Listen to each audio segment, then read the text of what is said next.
now Art Laffer, former Reagan economic advisor and Laffer Associates chairman. Art, thanks for being here with me. So we're hearing all kinds of economists and bankers right now say in the next year, get ready, we have a recession on the horizon. What say you? Well, if they pass this silly budget bill, yes, for sure it will happen. I mean, that would be the kill-all of end-all, but it would be really terrible. But there's a good chance for a recession. Biden's not doing a good job on the economy. And when you have inflation picking up the way it is, it's killing wages, it's killing opportunities, it's raising taxes on its own. Just unrealized capital gains are going way, way up because of inflation. So I think there's a reasonable chance we'll have a slowdown or recession in the next year, year and a half. Well, so hold on a second, Art. So if we have inflation and the Fed's going to snuff inflation out, they have to raise rates. Are you saying that the Fed can actually land this plane, that they can raise rates, reduce inflation, but also not tip us into a recession? They can actually do this? No, they can't. Right, Not this Fed. So we have a recession Powell on the really horizon. doesn't understand this. Oh, my goodness gracious. You know, the Fed has led us into this problem. In order to stop inflation, Sean, they should have interest rates right now well above the rate of inflation, which may be a 7-8%, something like that.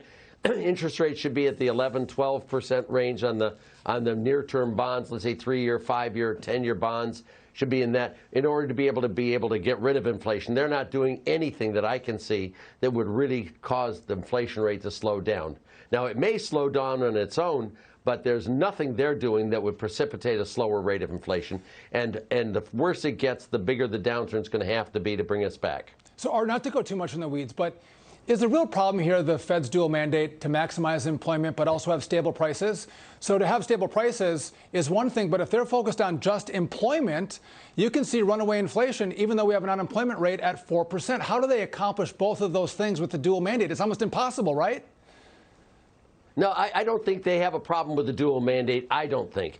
If they had stable prices, just imagine for a moment, Sean, that we knew the prices were going to be the same for the next 20 years, so that any dollar's worth today would be what it's worth 5 years from now, 10 years from now, 20 years from now. That would be very good for business. It'd be very good for the economy.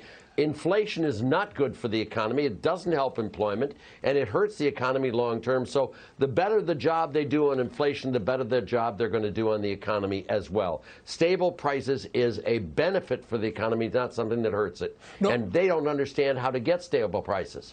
So here, now I'm going to go on a limb here, and I'm going to disagree with the great Art Laffer. Are you ready for this? That's okay. So on the Financial Service Committee, when I was in Congress, the Fed would always focus on maximizing employment. And we're like, but you're printing and borrowing and spending, and eventually that's going to lead to inflation. They're like, no, no, no. We really care about employment. And here you have the devil of low employment, yes, but rising prices. I don't think they can navigate those two things at the same time. I think you can say focus on inflation, focus on stable pricing, and the consequence of that is probably going to be low unemployment. Yeah, well, I think they focus on stabilizing inflation. It will be low unemployment. I think that's exactly what I was trying to say. But the trouble is these guys think printing money creates jobs, and it doesn't. It doesn't. If you look at the participation rate, it's been dropping dramatically. If you look at the economy, it's not doing well at all. It really isn't, Sean. And I think when you were in the Congress, you were completely right. The Fed doesn't know this and doesn't know how to stop inflation, and it doesn't know how to create employment. Low inflation is good for the economy. It's good for purchasers. It's good for everything, including the dual mandate of low unemployment and stable prices. I think they should be able to accomplish that, but they're not showing any signs of doing what they need to do to bring back that stable prices and low unemployment. So, Art, I got to go in a second, but just give me your take on Jerome Powell. Is the chair of the Federal Reserve? Can he get the job done? Is he not the right man for this time of inflation? Should we have someone else there?